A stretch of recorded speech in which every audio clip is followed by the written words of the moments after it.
It is a strange thing how little, in general, people know about the sky. It is the part of creation in which nature has done more for the sake of pleasing man, more for the sole and evident purpose of talking to him and teaching him, than in any other of her works, and it is just the part in which we least attend to her. John Ruskin. In this offering, I will share reality, perception, wonder, archetype, and hopefully a sprinkle of wisdom regarding the sky luminaries. Many are looking to the horizon, to the shape, to computer screens, to other land, to mental models, but not many are looking up at what is actually real and observable. Most notable in the Luminaries' Mysterium is what we call the sun, an epic and enigmatic source of real cycles, real energy, and real wonder. There is nothing new under the sun. Truth is singular and eternal. The sun is a focal point of life-giving heat and light. Only a fool states they know what it is.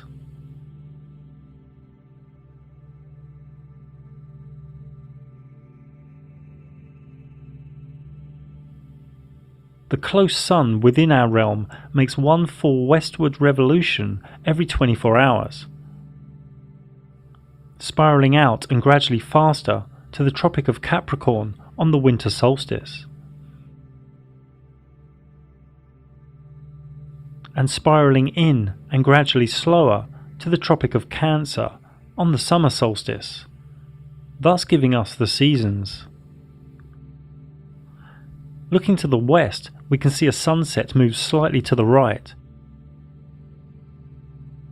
curving around on its path. And close to the summer solstice, in northern Norway, we can see the sun never sets to the observer.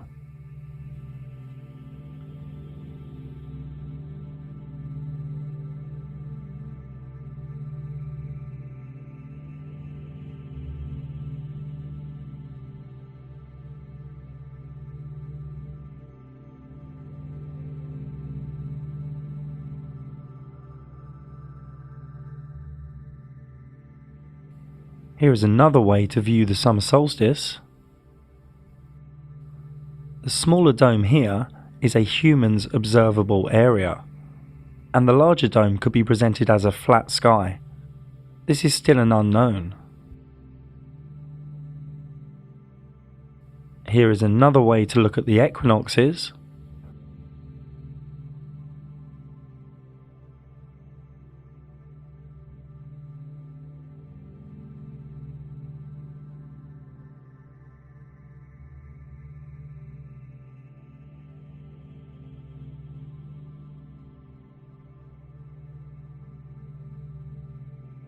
From Tenerife in June, the top is what the human eye observes, and below is what is really going on.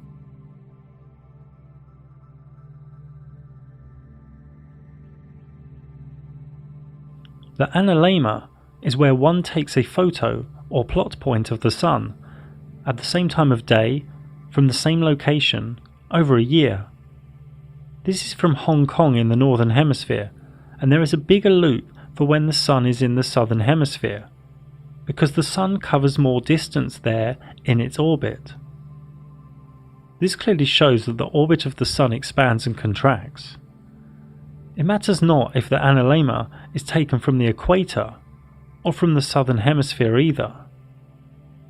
The southern loop is always bigger, as one would expect. Here in Stellarium, I have set the time to 5 PM in Europe, faced southwest, and turned on the ecliptic, which is the sun's path.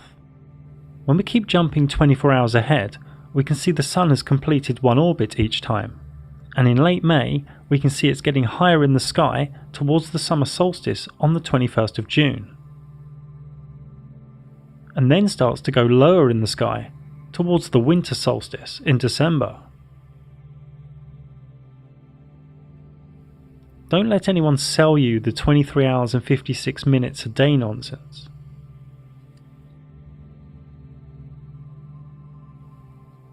In real life, as it shows in Stellarium, we can see only a section of the night sky.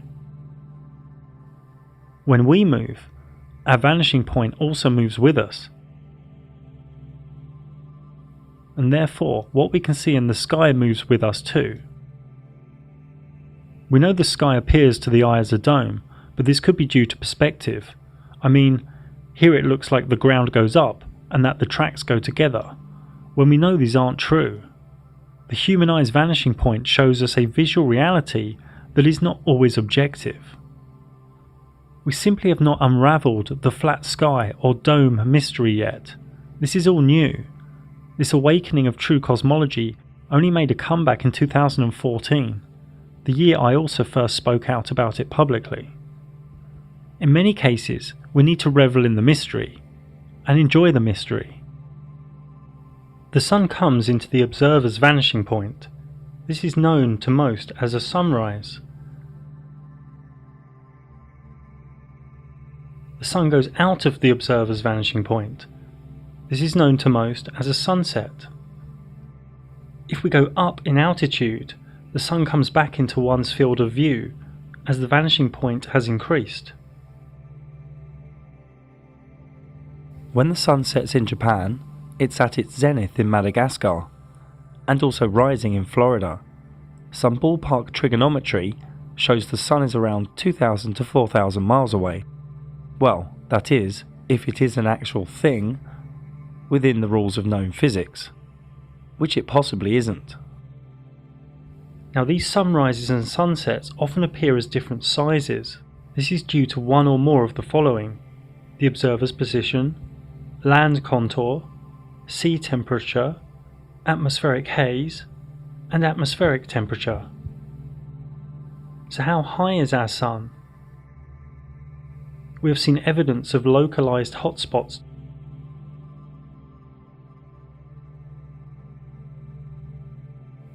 This blue sky layer is around 15 kilometers thick. Why it's blue, nobody really knows. Some say scattering, some say ionized gases, others say plasma. The truth is, it is also a part of the Luminaries Mysterium. This puppy isn't 93 million miles away. If you believe that, then you've had too much exposure to government scripture. I've even heard rumours that some lovers love each other so much that they have a child, and then they give the child away most of the week to centres that program them with government scripture. But that's all for another time. The sun doesn't have flares, but it does have sunspots. Nobody knows what these are or what creates them, but they do help us prove that the sun above oscillates, which appears to the observer as rotation.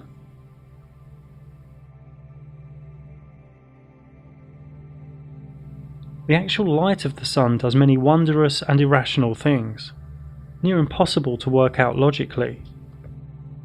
Here is the model for sunlight observation for various months.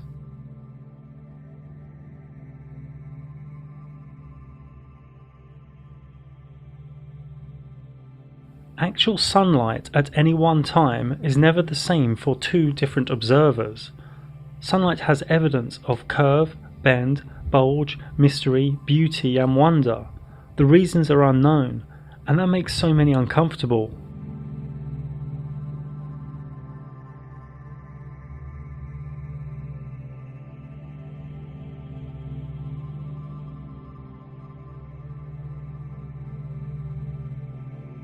We don't even know if it is really an object. We do know it is a focal point of light and heat. For me, it is probably intelligent consciousness in some way, maybe half in this reality and half in another. It could just be far beyond our comprehension altogether, a reflective or geometric masterpiece of spiritual consciousness, a luminary of the Mysterium.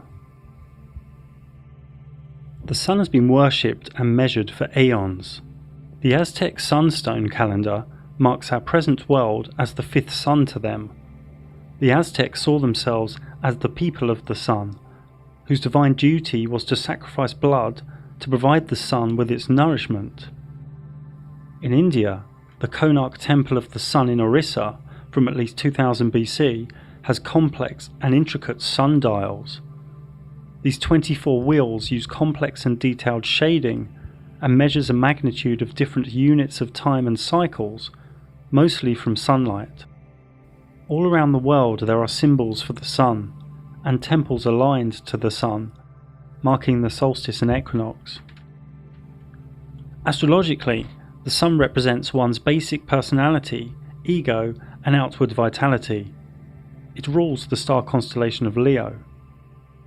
There are many sun gods all around the world, from Egypt to India, and to the current Jesus archetype in Christianity. Now, much of Christianity is about the sky luminaries, known as astrotheology. Jesus is the Son of God, the sun that travels through the 12 zodiac signs. 12 disciples he travels around with, 12 brothers of Joseph, 12 tribes of Israel. The Last Supper painting by the alchemist Da Vinci shows all the zodiac signs having the Last Supper of the year before the crucifixion of the sun in November, after the kiss of death by Scorpio, Judas. The birth of Jesus on the 25th of December is when the sun rises from its lowest point of the year. The sun is born.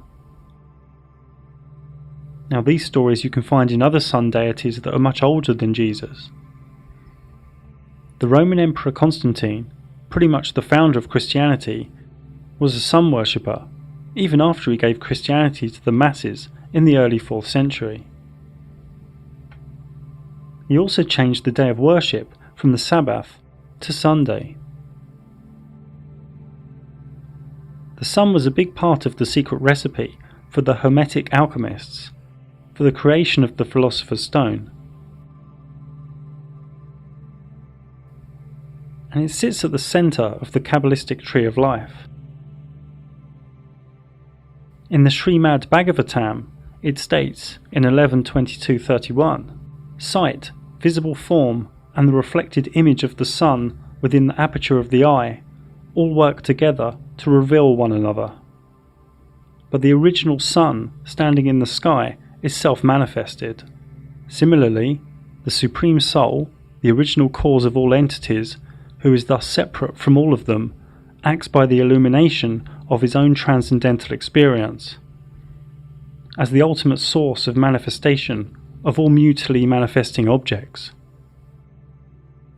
Democritus, in BC, said a quote that will help us as we continue through the other luminaries. It will be apparent that it is difficult to discern which properties each thing possesses in reality.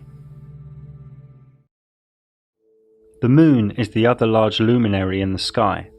It has always been an enigma. It has always been worshipped, and its energy through its mystical phases affect much life in this reality. A mystic once said, "Look at the moon in the sky, not the one in the lake."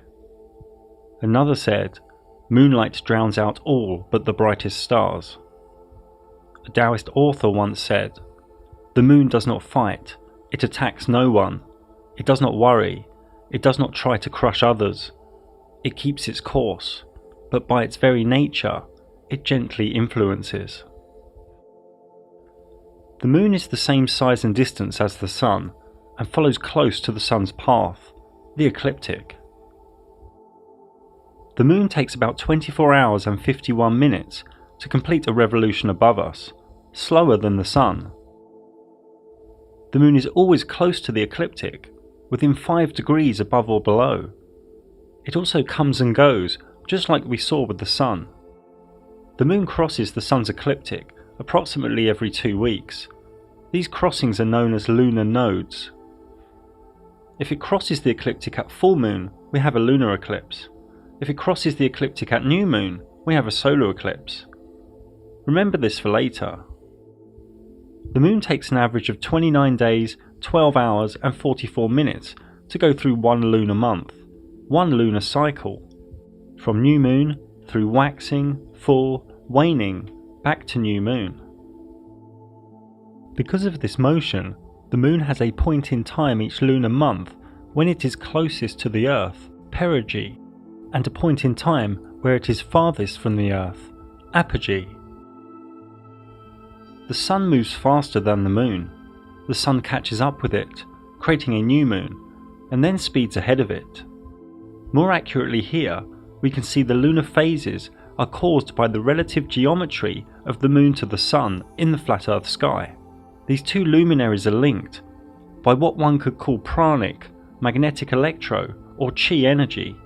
The first quarter moon is when it is half illuminated and occurs when the Sun and Moon are 90 degrees apart in the sky.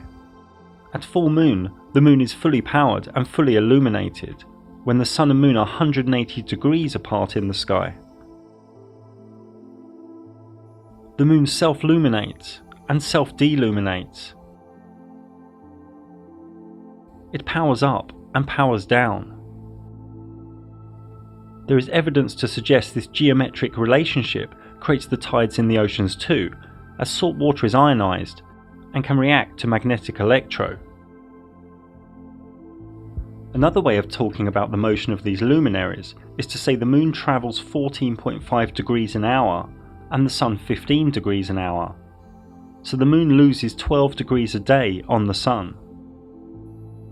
People are okay that the Sun is self-luminating, so people should also be okay that the moon is self-luminating too. A nice way to remember if the moon is waxing or waning is if it is like a letter C or D. A cat goes, waning, and a dog comes, waxing. These phases can be known far into the future due to the Sun and Moon's constant speeds. This works as a geometric clockwork, a calendar in the sky so to speak. Chinese, Thai, Hindu, Islam and Hebrew calendars still today are linked to the moon cycles, the lunar month. If one photographs the moon 51 minutes later on successive days, note due to the moon rising about 51 minutes later each day, over one lunar month it will trace out its own analemma. The moon can be seen above in the sky at the same time in distant places. Depending on where one is on a line of longitude, depends on what degree of rotation the moon will be. To a stationary observer, the moon also appears to rotate as it moves from east to west in the sky. This is only due to perspective. The moon is not actually rotating. It will appear to rotate one way until it is above one's head, and then the other way. Regardless of location, every human on Earth has only ever seen one face of the moon. Therefore it is rational that it appears to many human subconscious and conscious mind as spherical. In a waning phase, the closer the Sun gets to the moon, the more power, or self-illumination, the moon loses. And when the Sun is very close to the moon, it loses its power, it loses its self-illumination. The moon disappears. Some say we should really see a black silhouette. We don't though, we see nothing, and can pick up nothing with cameras or telescopes. It's just not there. This new moon really could be just that, a brand new moon, and we will layer up on this information later. Then a few days after new moon, at the waxing crescent phase, one can see the slither become illuminated, and the moon starts gaining its power again. Even at other times during the lunar cycle, we can very rarely see something appear to go through the moon, and in this footage it is unknown if this is a star, wandering star, or high altitude drone. At other times, the moon appears as though the blue sky is coming through the moon, but the moon is higher than the layer of blue sky. So is the moon semi-transparent here? Is the moon not totally there in these instances? When the moon is half illuminated, is the other half there or not? Again, the Luminaries Mysterium has not given us a clear and rational answer as yet. We don't know. We have to continue to revel in the mystery. We don't know what the moon is.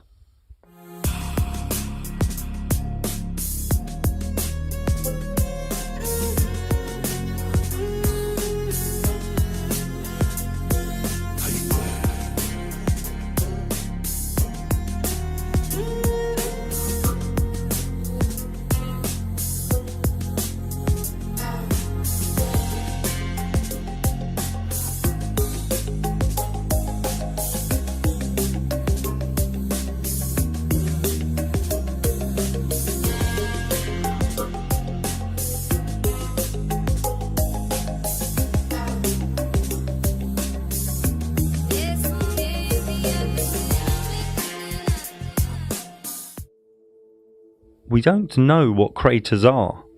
In truth, they are just different shades of light and dark. Worth noting though, that in the electric universe community, laboratory experiments using electric arcs by plasma physicist C.J. Ransom created craters. Is the mainstream story for the 22-degree halos another wild myth? It's almost as if the moon and sun are piercing into this reality, or piercing into a layer in our sky. Both look like spheres to our subconscious, but simply this cannot be so. The moon gives us energy for sure, but whether it is a projection, an actual object, or even an old malfunctioning sun, we don't know. The word eclipse comes from a Greek word meaning abandonment. Quite literally, an eclipse was seen as the sun on a solar eclipse and moon on a lunar eclipse abandoning Earth. The lunar eclipse is only possible exactly on a full moon, when the sun and moon are directly opposite, and also when the moon is at the crossing point of the ecliptic, at the lunar node, when H1 and H2 in the image are at the same altitude. This is all akin to a super tight and accurate astrological aspect of opposition.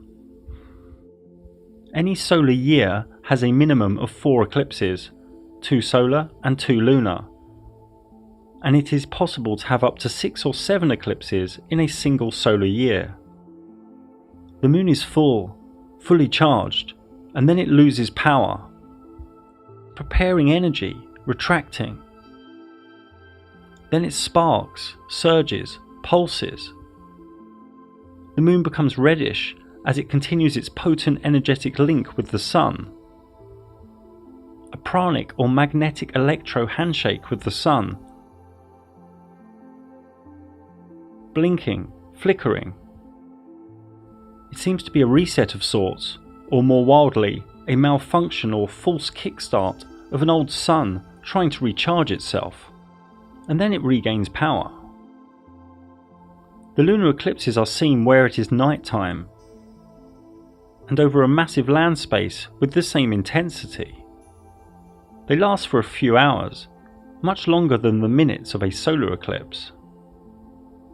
The change in colour during a lunar eclipse is seen simultaneously by people in different continents, and because of this, the obstruction theory from old Vedic myth is impossible.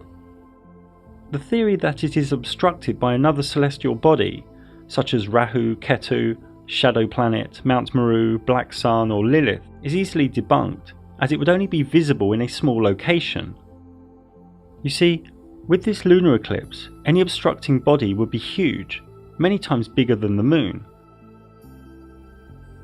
The solar eclipse has caused fear and been associated with myth, legend and superstition throughout history. Even today, an eclipse of the sun is considered a bad omen in many cultures. Esoterically and astrologically, I would say never make a big life decision near or on an eclipse, only unless you really know what you are doing with bringing the energy down and harnessing it.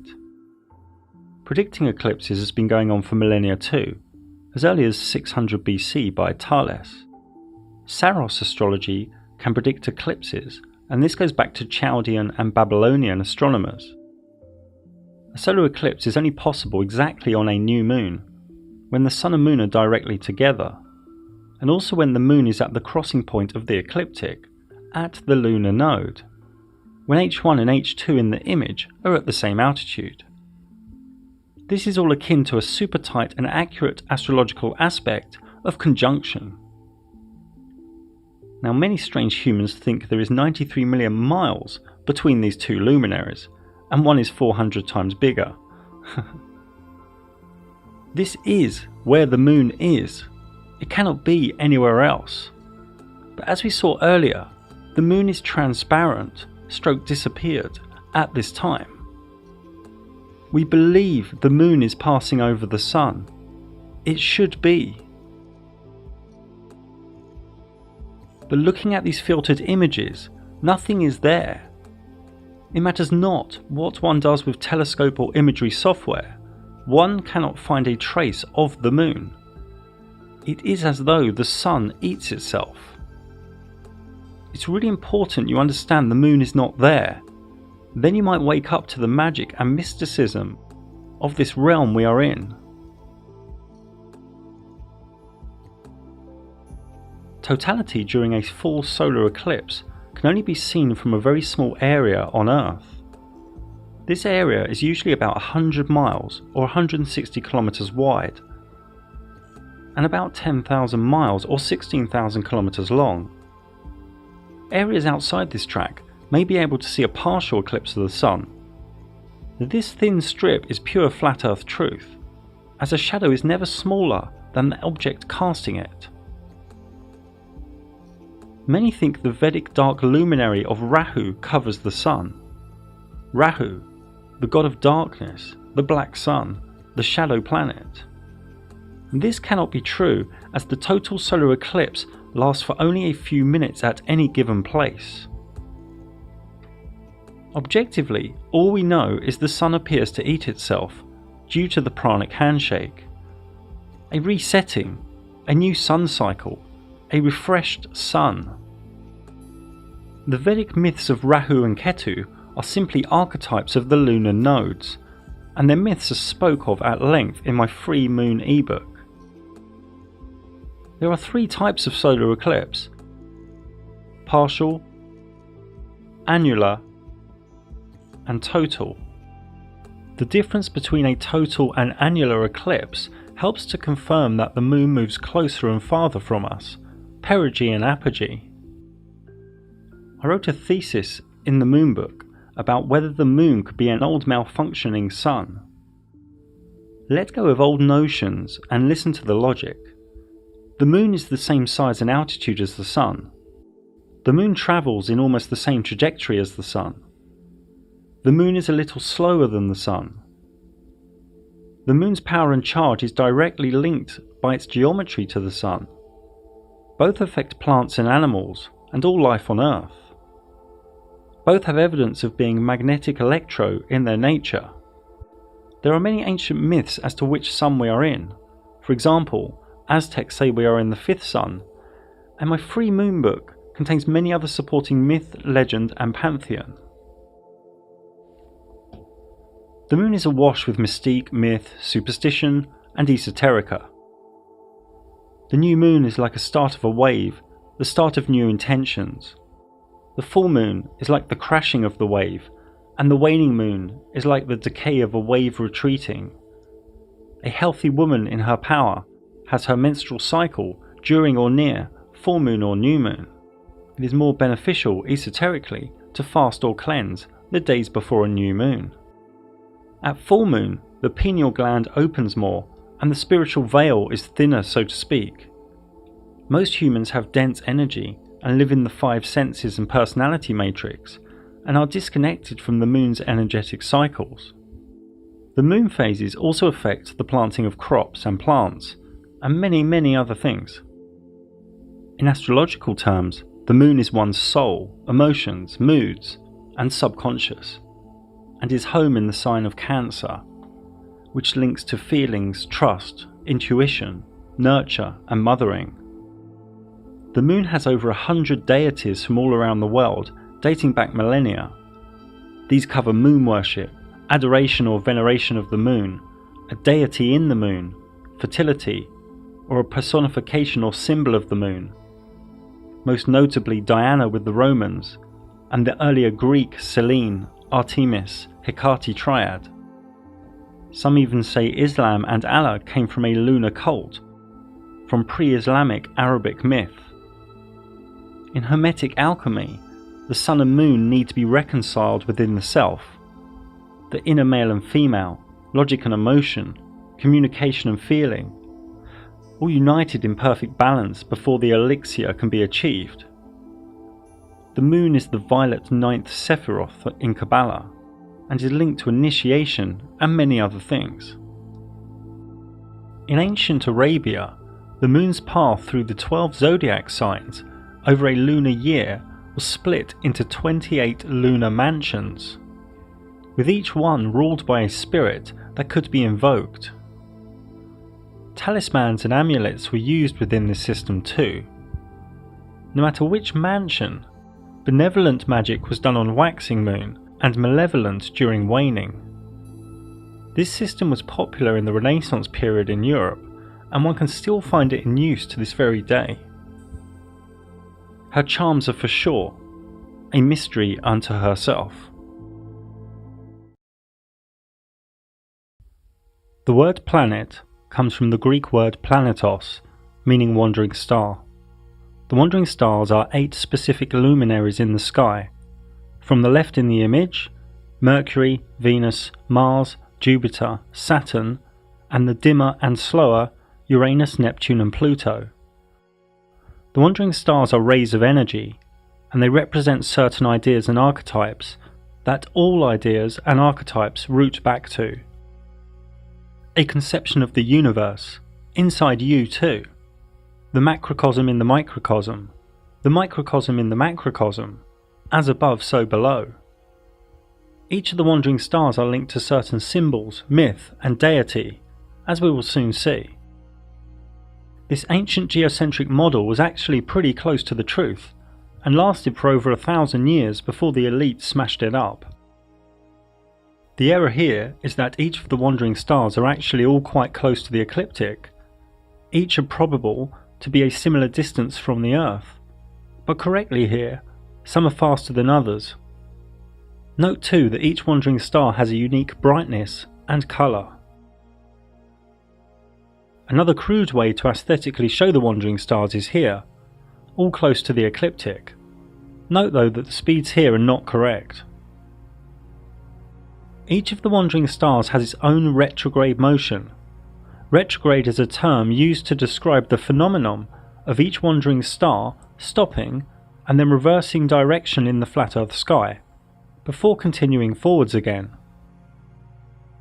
A famous aesthetic depiction of the wandering stars was from the model from Ptolemy, who died in 160 AD. His model, mocked today by the masses, was actually quite close to what is. This model is close, but each wandering star is actually close to the ecliptic, less of a distance between them. Therefore these bigger circles and orbits and gaps are not correct. Also, it is not certain if the retrograde motions are doing a loop in altitude, or simply going into retrograde at the same altitude. I cannot repeat enough that each wandering star has a unique motion stroke cycle that is independent from all other sky luminaries. These motions, no matter how they are depicted, always present harmonic geometry. We will go into this a little more later. One could do hours on each of the wandering stars. I aim to share a few minutes regarding each of their motions, characteristics and archetypal energy, the core force of prana from each. Mercury comes from the Latin of miércoles. It has an English translation meaning Wednesday. Mercury rules Wednesdays. Mercury is not what the elite want you to think it is, a rotating spherical rock 50 million miles away, has mind-controlled the masses. The adjectives that come to my mind are divine, geometric, fractal, interdimensional and conscious. Mercury always travels close to the Sun, and due to this it is the most difficult to see with the naked eye. Here I've turned off sunlight stroke daylight so we can move forward 24 hours a click and see its motion forwards, retrograde, then back to the same point again. Its repeating cycle taking 88 days to complete. If we look at any astrological chart depiction, all luminaries revolve around the flat Earth in the middle, all close together at the ecliptic. The Moon may be appearing to move quickly here, but it's actually going slower than the Sun, so it falls behind every 24 hours. Mercury stays close to the Sun, passing it, then retrograding behind it. Does Mercury orbit the Sun? Is this a loop, like Ptolemy thought? We don't really know for sure, but it is probable at least sometimes due to Mercury sometimes not passing behind the Sun, but passing in front of the Sun, 13 or 14 times per century, known as the Mercury transit. Now one needs special filters to witness this, and it helps prove just how small the wandering stars are. The next Mercury transit is in November 2019, then in 2032. This event lasts about 6 hours or so. So usually Mercury passes behind the Sun, or does it do something similar to the Moon and disappear when close to the Sun? Who's to say it hasn't disappeared when in front, and the black circle is due to some magnetic electro or pranic handshake, akin to a solar eclipse? It is said that Mercury has phases, just like the Moon, a long 88-day cycle to complete the phases. This graphic is crude. I'm again not saying it loops, and this could be drawn as a straight line, or an ellipse, or a circle, but it shows, like the Moon, the side closest to the Sun is self-luminated. That the 26% phase on the left is bigger than the 51% phase next to it. If these images are trustworthy, this would suggest a looping higher in altitude during retrograde.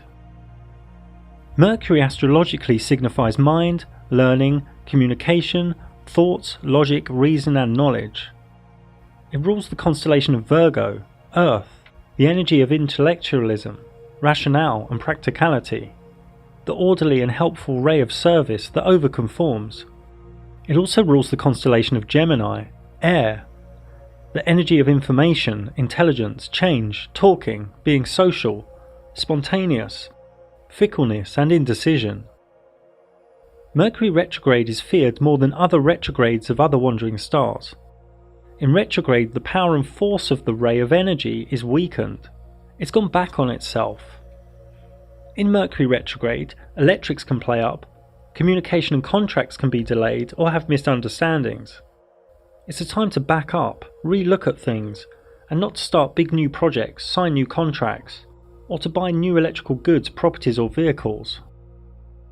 The most notable deities and archetypes linked to Mercury were the Roman god of wealth, word and commerce. Also Hermes, the Greek god of alchemy, born from Thoth, the Egyptian god of writing, knowledge and the Emerald Tablet. In Kabbalah it is the 8th Sephiroth, and linked to many other things. Venus is from the Latin word viernes, meaning Friday. Venus is far from what your local gatekeeper school science teacher thinks.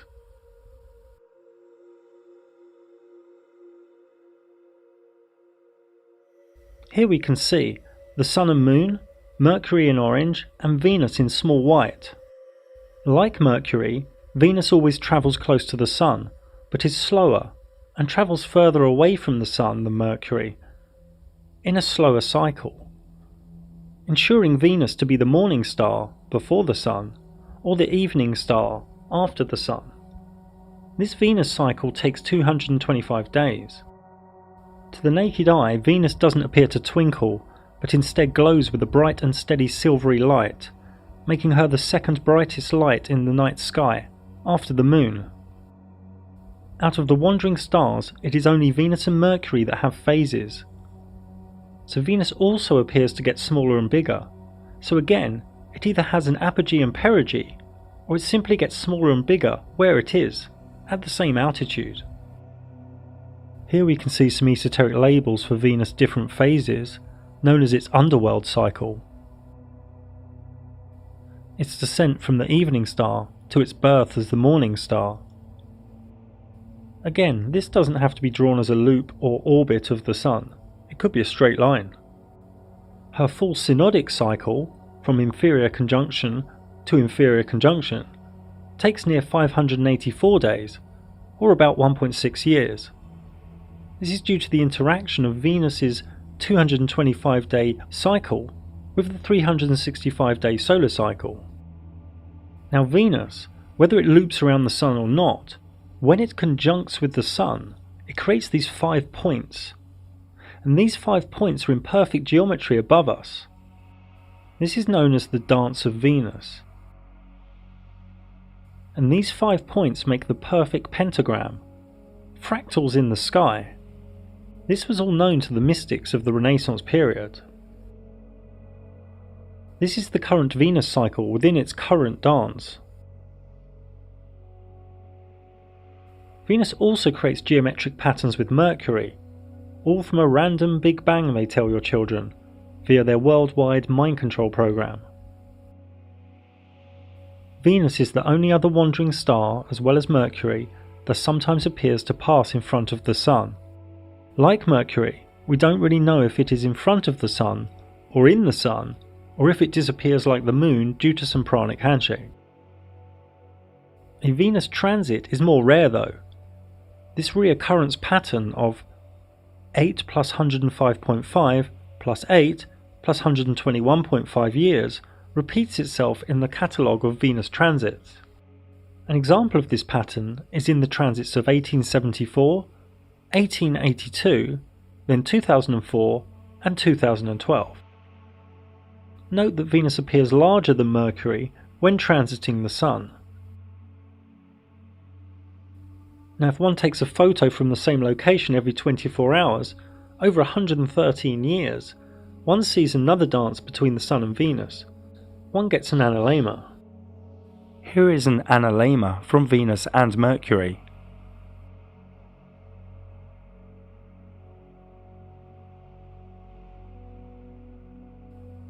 It can be argued that both orbit the Sun.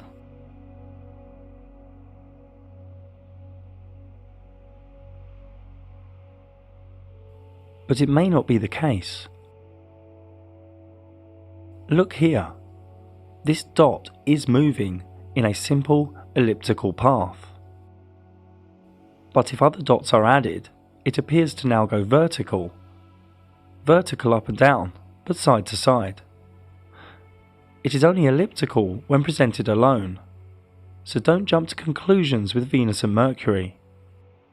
Venus astrologically signifies aesthetic beauty, romance, courting, relationship dynamics, gentle harmony, grace, and the sensual feminine.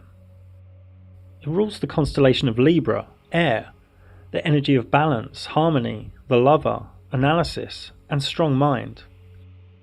It also rules the constellation of Taurus, earth, the energy of nature, luxury, possessions, and grounded endurance. Venus retrograde is not really the time to start new big relationships or to get married. Linked deity and archetype include Isis, Aphrodite, Cleopatra, and the Roman goddess Venus. In Kabbalah, it is the 7th Sephiroth. And this tree of life is many things, including a meditative glyph and a table of classification, where every myth, herb, gemstone, scent, and deity ever known will find its rightful place upon the tree. In a Sephiroth, or in one of the 22 paths. The old Mayan Dresden Codex was all about accurately measuring Venus cycles, and on the last page depicted a cataclysmic flood. Mars, Saturn and Jupiter are less complex. They simply move around the ecliptic with no care for the Sun or any other luminaries. They each sometimes go retrograde too, but no phases and no transits. Luminaries in the sky, simply doing their own thing. They say Mars has 2 moons, Jupiter 64, Saturn 62. But there is no evidence these are moons. We can just see a few small luminaries in the sky that hang out with a bigger luminary. There is also no evidence of any rings at Saturn.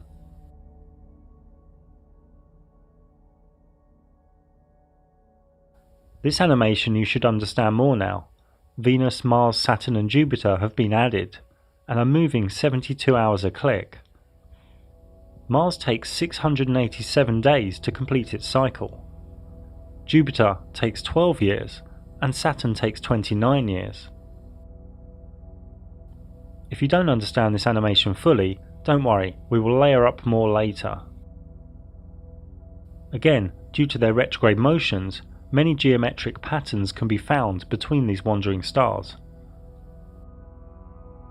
Mars rules Scorpio and Aries, and is the energy of the daring warrior, strength, action, destruction, the male principle. It's linked to gods of war. Jupiter rules Sagittarius and Pisces. It is the energy of expansion, journeys, faith, wealth, mercy and fortune, and is linked to deities of justice and kings. Saturn rules Capricorn and Aquarius. It is the energy of restriction, limiting, discipline, solitude, structure. It is linked to deities that reap. Many people freak out due to the archetype of Saturn that eats children. This is really just to show that it is slow and returns when one is no longer a child. But for sure, the current elite do like to munch on a child sandwich when they get together. In Kabbalah, Mars is the 5th, Jupiter the 4th, and Saturn the 3rd Sephiroth. And again, each force of energy has many attributes in the Kabbalistic tables of correspondence.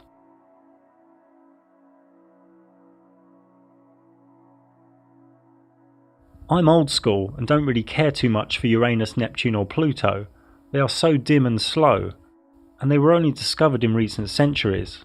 They say Uranus has 27 moons, Neptune 13 and Pluto 5. Again, just tiny lights in the sky that hang out.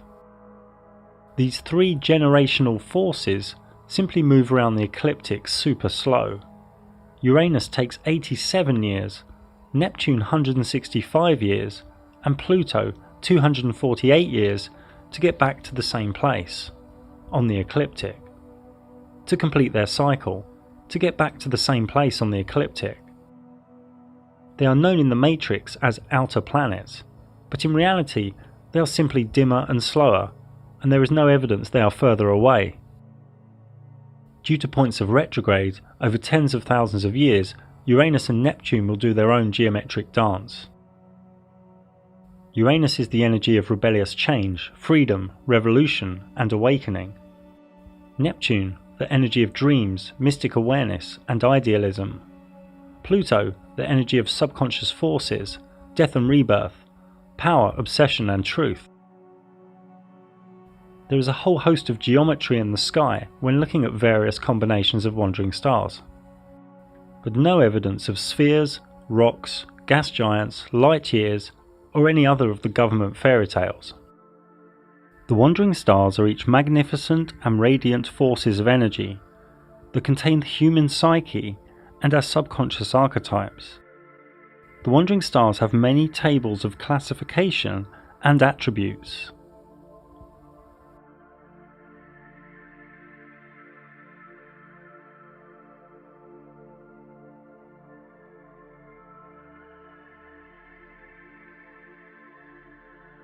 They also link to the days of the week, and this star shows the order too.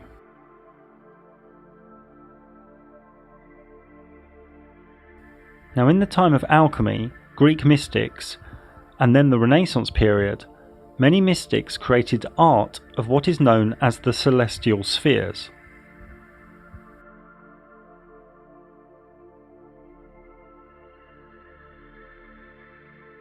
This isn't calling any wandering star a sphere, or showing their distance, or physical order.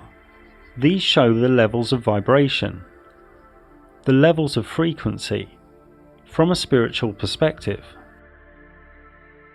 They always take the order Earth, Moon, Mercury, Venus, Sun, Mars, Jupiter, Saturn, the firmament of fixed stars, then into the world of divinity, the premium mobile,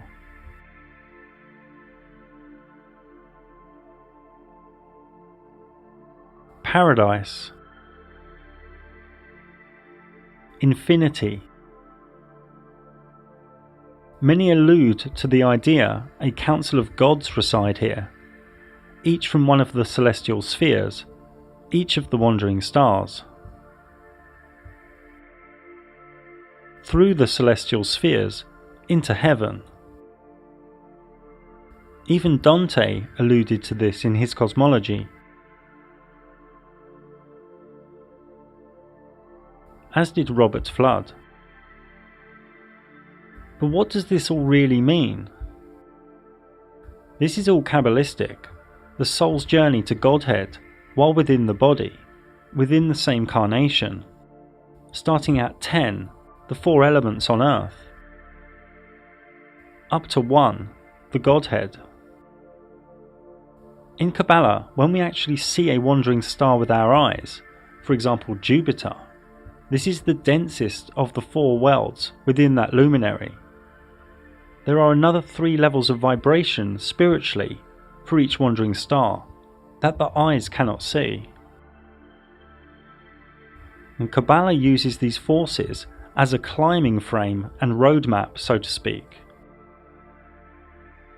Many of you have fear of this information and call it bad, but Kabbalah and rays of energy in this realm are neither good or bad, they just are. The key is really the individual's own level of purity. I go into this much more in a book I wrote over 10 years ago now. Now, Cornelius Agrippa was a German theologian and Christian mystic. He wrote the Arbitell in the early 1500s. In his system, he created a clean and divine way, using the correct day and planetary hour, of having commune with the God force from each of the celestial spheres, from each of the 7 sacred wandering stars, also known as the Olympic spirits from ancient Greece. These are like the one thing on a lower arc. They are fragmented aspects of its power. The Arbitell tells us that Olympic spirits, well, gods that rule the wandering stars, inhabit the firmament, which was the air and regions of space that held the stars together. The job of these gods is to declare destinies so far forth as God allows them. The gig here is not to worship the Olympic spirits, but to balance them in oneself and then move on to attain a unity with the God who expresses itself through these 7 rays. In the great book Corpus Hermeticum, it states in the book of the Sacred Sermon, "And the gods were seen in their ideas of the stars, with all their signs, and the stars were numbered, with gods in them. Also, and heaven was seen in 7 circles, its gods were visible in forms of stars with all their signs, while nature had her members made articulate together with the gods in her, and heaven's periphery revolved in cyclic course, borne on by breath of God." Now for me, one reason for the NASA mind control and fake cosmology is that they really don't want people knowing this stuff. They even have so-called truthers, spiritualists, religious people and New Agers against this information too, cowering in fear, unable to objectively research. You see, this magical realm we are in, if known by the masses, would bring their whole physical-based system of control, greed and selfishness down in no time at all.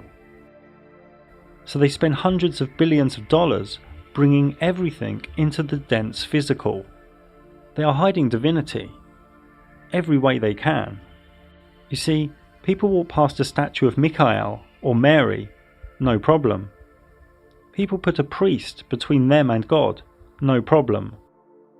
But talk about the gods within the celestial spheres, the Olympic spirits, and people freak out. The levels of conditioning are far beyond what is rational. And where do you think the Olympic rings came from?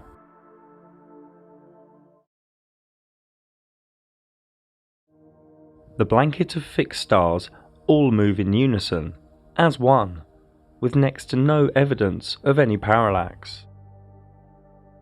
The blanket of stars are probable to all reside at the same altitude, behind and higher than the wandering stars, and probable to be somewhere between 3,000 and 4,000 miles away from Earth. There are under 10,000 stars visible to the naked human eye, and because of the human eye's vanishing point, one can only see less than half of those from where one stands. Before we look at the blanket of stars' speed, motions, patterns and mystery, Let us look closely at what they could be.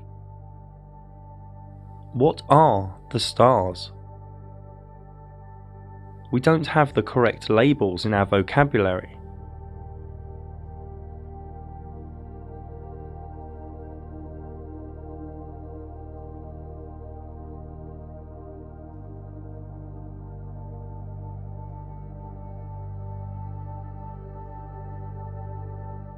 The words that arise for me are geometric, intelligent, fractal, divine, holographic, interdimensional. Some even appear as diamonds. Some hollow.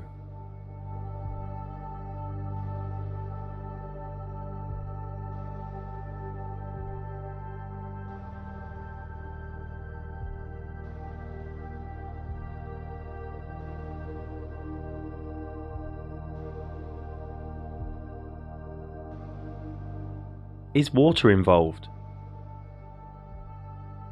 Is luminescence involved, where high-frequency sound waves in liquid cause a bubble to implode into light? Are cymatics involved?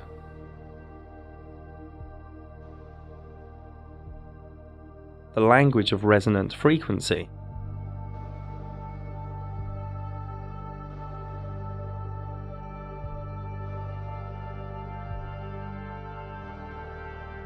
Some even think stars in this reality are technical and related to these metal balls that are said to fall to Earth.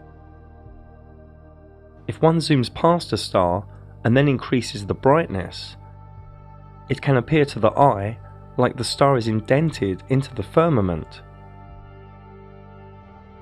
This is 160 times zoom, at sunset, with clear visibility. We just don't know. The Luminaries' Mysterium cloaks its secrets from us.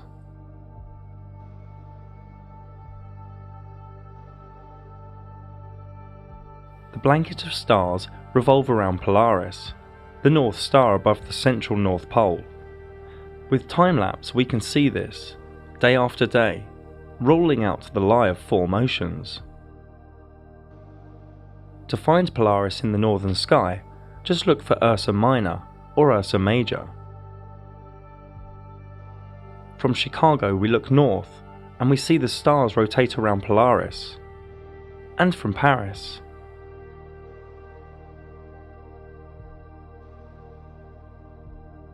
And from near Japan.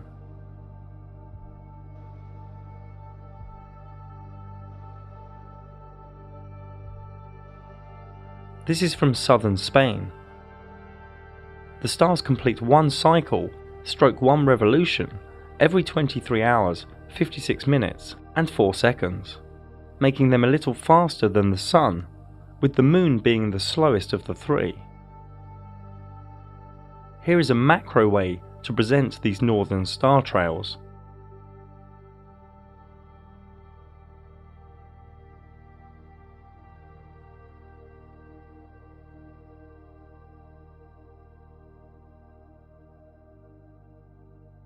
To get a good idea of the motion of stars, we need to look in different directions. Here is from Arizona, in southern USA, looking west,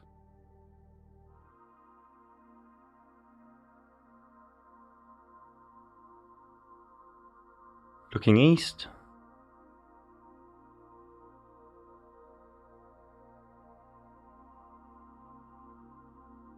looking north,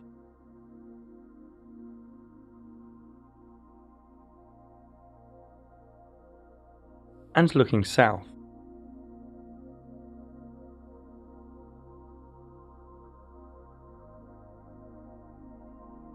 There is a ring of 12 star constellations behind the ecliptic,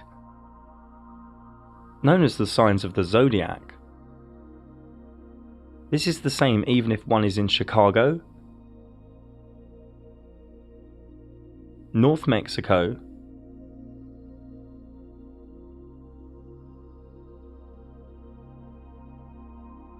southern Chile, or anywhere on Earth. So if one splits the circular 360-degree ecliptic up into 12, one gets 12 times 30 degrees, each being a sign of the zodiac, which all takes 23 hours, 56 minutes and 4 seconds to revolve above us. These constellations appear upside down to people in the southern areas of Earth, for the simple reasons shown here.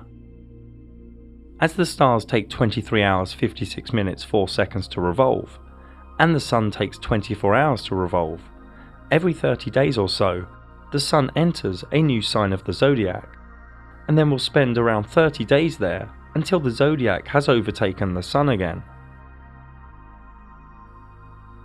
This can be seen here too, with the zodiac being the outer thin ring of 12 signs. First we will move 2 hours forward a click.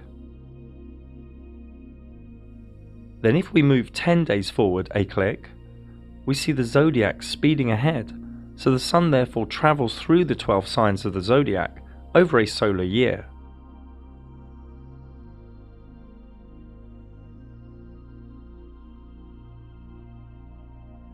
Due to us knowing all of the main speeds in the sky now, here is the approximate time each luminary spends within each of the 12 signs of the zodiac.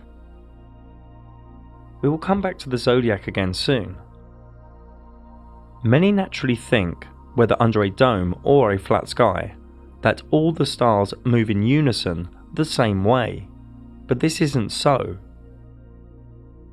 South of the equator, an observer can see a wheel in the sky to the south, spinning in the opposite direction. And here are more examples.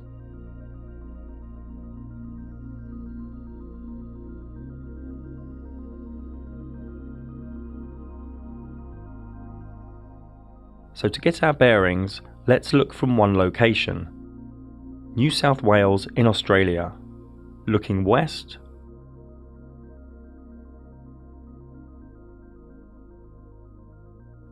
looking east,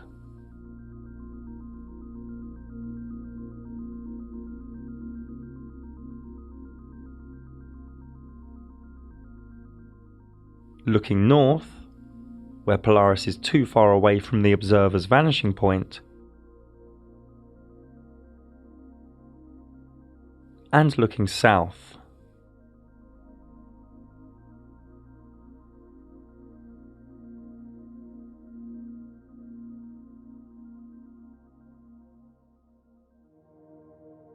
So this wheel at the south is interesting for two reasons. One, it creates a fractal if caught on time-lapse photography at different intervals, a bit like this. And two, because at 3 different locations on Earth, the exact same southern wheel can be observed in the sky.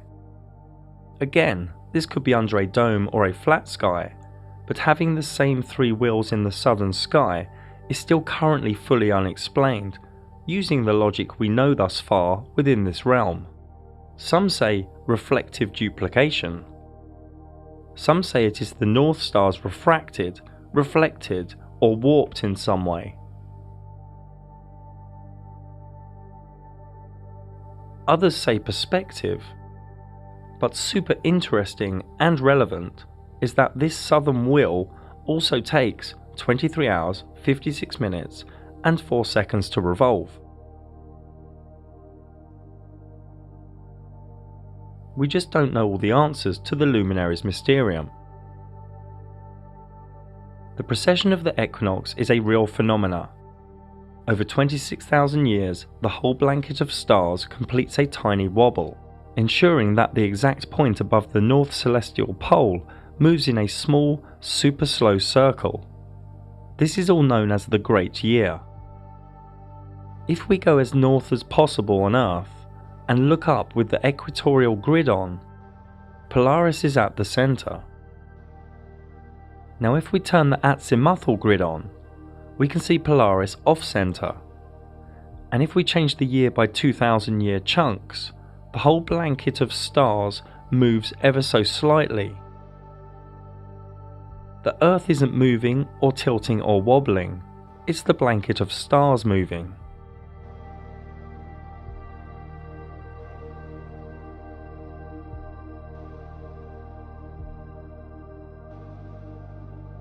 This movement in the sky is very slow, 1 degree every 72 years, so 360 degrees, a full revolution, every 26,000 years. The motion of the stars is like this. The zodiac signs move in one direction on the ecliptic, but the wobble is in reverse, hence the words precession of the equinox. So recently, from the age of Taurus, through to Aries, through to the current age of Pisces, and soon into the age of Aquarius. On every spring equinox, the sunrise to the east has the current age behind it, and we are coming out of Pisces into Aquarius. And due to the 1 degree wobble every 72 years, every 2,160 years or so, humanity enters a new age. Here is the equinox sunrise for the year 4178, deep into the age of Aquarius. So the sun goes slowly through all 12 signs in reverse on the spring equinoxes, before completing the great year, the precession of the equinox. This new age of Aquarius is arriving within the next 200 years or so. Aquarius is open-minded, inventive, intellectual, reformative, and adventurous. It is also unpredictable, defiant, unemotional, and rebellious. It focuses more on the group than the singular. The current system in illusory Pisces is already in its dying days before this new age ushers in. Moving on, the astrolabe is a beautiful and intelligent device, and can be traced back to around 200 BC. It has many uses, such as the sun's path and the time of day. It's made up of 4 plates and a ruler, and together each part has specific uses for measuring, observing, and calculating. The device can be used for star locations, cardinal directions, wandering star positions, sunrise and sunset, eclipses, and so much more. And this still works today. No CGI and no Wi-Fi needed. Another device, the planisphere, can be traced back to the 1500s. This can display the visible stars in the sky for any time and date. And this still works as was designed. No 5G required.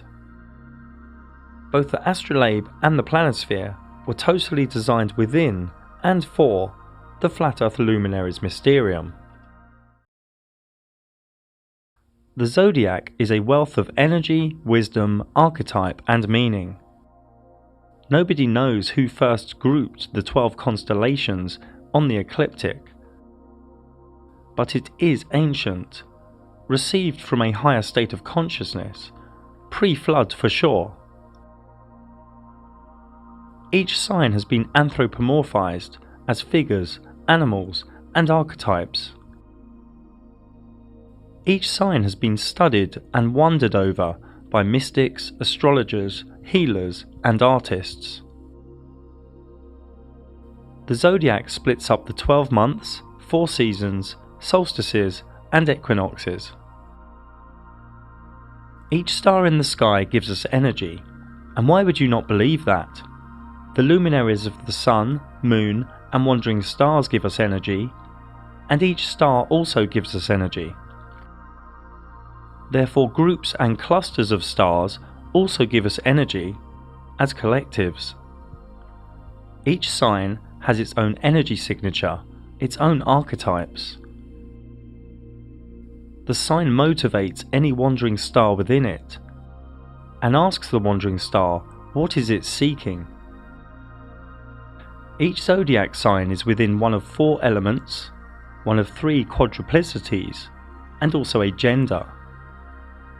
As we already know, the wandering stars travel through the signs at different speeds and durations, and each sign has a ruling wandering star, and also a wandering star that when within it is in its exaltation, detriment, or fall.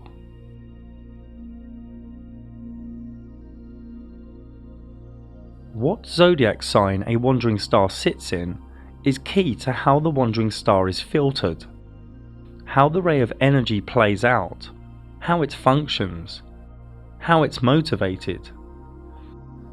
And each combination of wandering star and sign is vastly different. You should understand most of these symbols now. Think of each wandering star as a function of the psyche within all human beings. Think of each zodiac sign as the location of what the particular psyche function is seeking, how and where it will play out.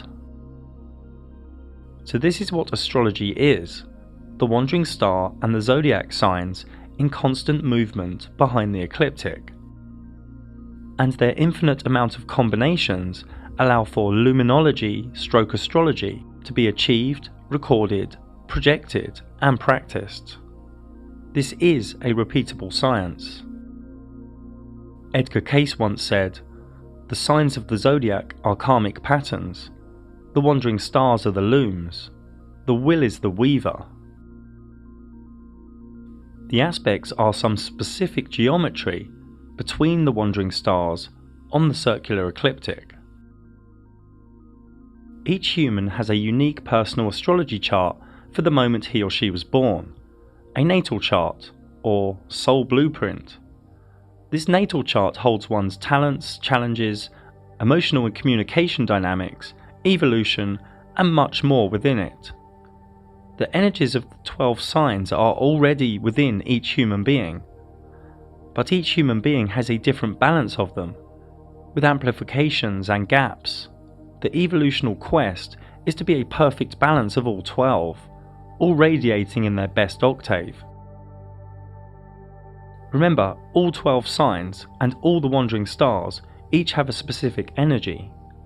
When an energy is too amplified or overpowered, it spills into shadow traits. Each of the energies can also be latent, weak, or underpowered in one's chart. The natal chart really yields gnosis on the self.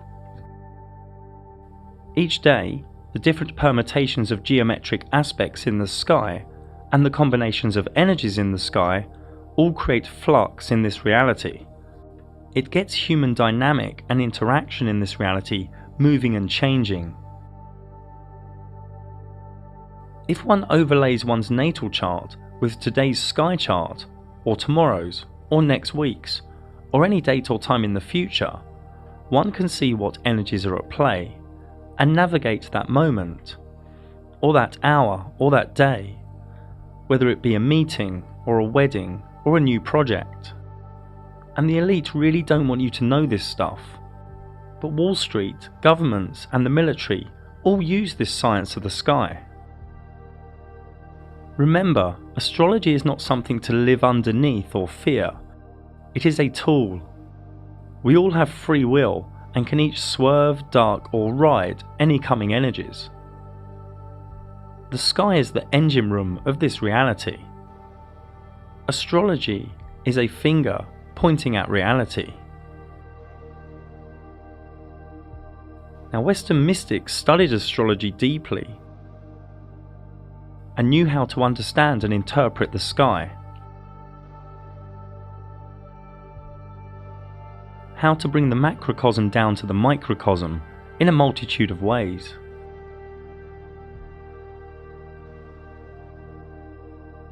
Many self-initiatic mystery schools had an experience where, in a vivid dream or altered state, all the stars would fall into the person at once, and the initiate would wake up with a jolt, at a higher vibration, changed.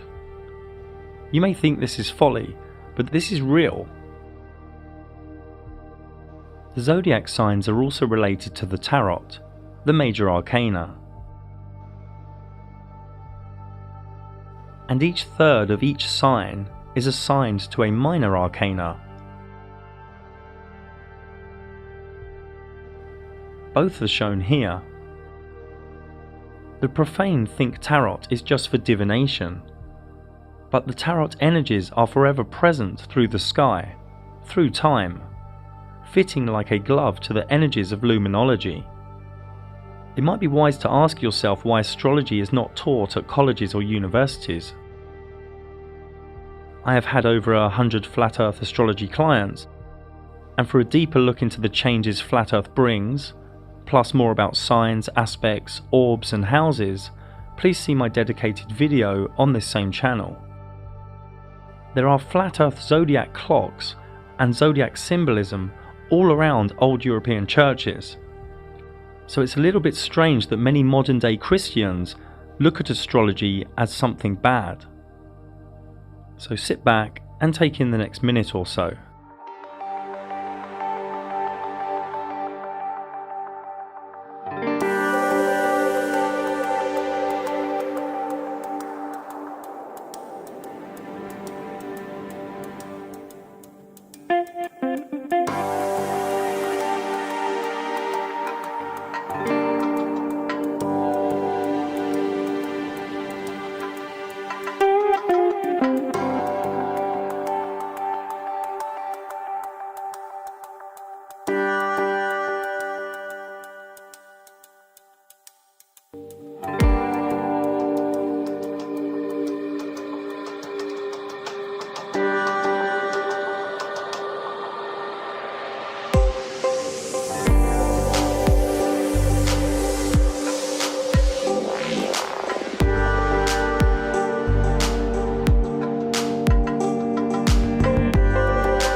We still need to cover some of the other luminaries in the sky, ones with wild stories within the zombie matrix.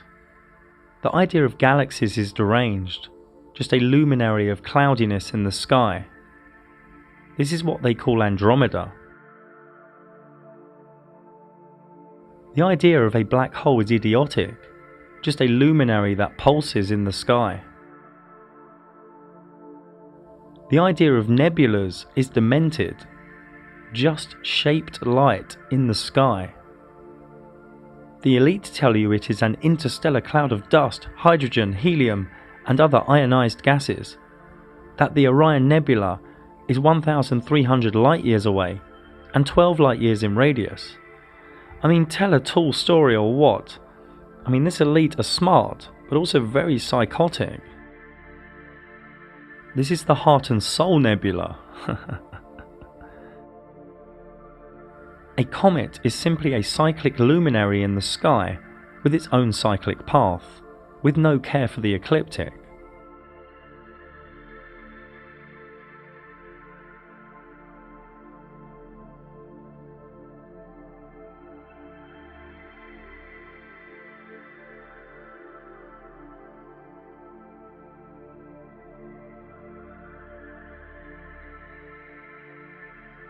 Shooting stars are simply lights that wisp across the sky, appearing randomly, but often at synchronistic moments. These are not meteorites. There is no evidence of these so-called meteorites ever landing on Earth. If these were real, every month or so a house or a building would be destroyed. The very rare and very dodgy articles from the Smithsonian Institute, which have previous if you know my work,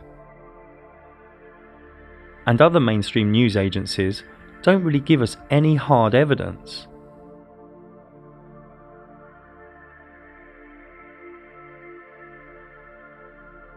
These scorched rocks do exist though, but obviously they do not come from the fairy tale that is outer space. This is supposed to be the biggest meteorite on Earth. No crater nearby, no witnesses. Now, to diverse just a little bit, giant craters probably were created from sinkholes or from some ancient technology. We don't really know. But we do know that a lump of rock didn't land and then just vaporize on impact. And we know that a fireball making a big dent in the ground isn't really rational. More on the cover-up of meteorites and craters is in my Edge documentary. Now, meteor showers are just cyclic, wispy luminaries that come in groups. The Perseids shower every August is the brightest. The dense and cloudy area of stars in the sky is known as the Milky Way. This is not really what this was called. This was called the Great Rift, or the Dark Rift, by different people all around the world. I did a whole documentary exploring some of the ancient myths and knowledge surrounding this area of the sky luminaries. Feel free to check it out. The Northern Lights are highly probable to come out of the North Centre. We don't know what they are, but they must be linked to magnetic electro and /or divinity. The light pillar phenomena occurs rarely and randomly where it is cold. The story of ice and optics doesn't work for me. Going full cult scientism on divine beauty is fool's work. The sky is a giant calendar. The sun tells the time, the moon tells us the day, and the stars tell us the months and years. We live inside a beautiful realm, a perfectly designed timepiece, with mathematics and fractals within its fabric. The sky is the only real tangible calendar. What else is there to live by? The toxic Gregorian calendar the Catholics fed you? Dates your boss tells you? Days of celebration your governments tell you? Or is it wiser to live by the energies and events in the sky, the dance of the luminaries, the art of astrology, which is happening above your head, and you don't give it a moment's thought because you've been conditioned not to care or wonder or contemplate? This realm is divine. It is created by higher consciousness, a higher power. The luminaries' dance of geometry allows the one thing to weave energy into this dimension through rays of energy. A subtle and gentle communication to our minds and souls, forever changing the permutations, creating a foundation of flux for this realm we are in, a realm of divine fractals hidden from our consciousness, so beautiful yet so subtle. The elite hide the truth of the luminaries as they are trying to limit the whole human experience to the physical. The physical is only a base, it's not the real thing. They want you pushed into the Sephiroth of Malkut, as a materialistic conforming drone. But we are both visible and invisible. We need to honour the totality, not just what we can touch. Da Vinci said, there are three types of people: those who see when shown, and those that don't see. And one starts to see only when one starts deprogramming. And it's not an easy ride, but it does get easier. This is the work of the modern day warriors, deprogramming. We don't know our cosmology, but we do know we are in a magical realm of divinity. Are you just coming from the mind to know the sky, Or are you reveling in the energies and the invisible wonders of the Luminaries' Mysterium? The Luminaries' Mysterium is a key out of the Matrix, out of the cult-like scientism religion, but you have to embrace the sky's truth. Love the sky, a beautiful gift from our Creator. Many of you are trying to rationalize a divine mysterium, and one's life here is full of questions, but only fools are full of answers. Srimad Bhagavatam 2.637.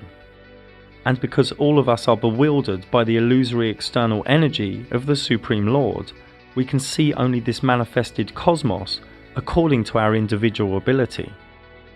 Corpus Hermeticum, the secret sermon on the mountain. For I will sing the praise of him who founded all, who fixed the earth and hung up heaven.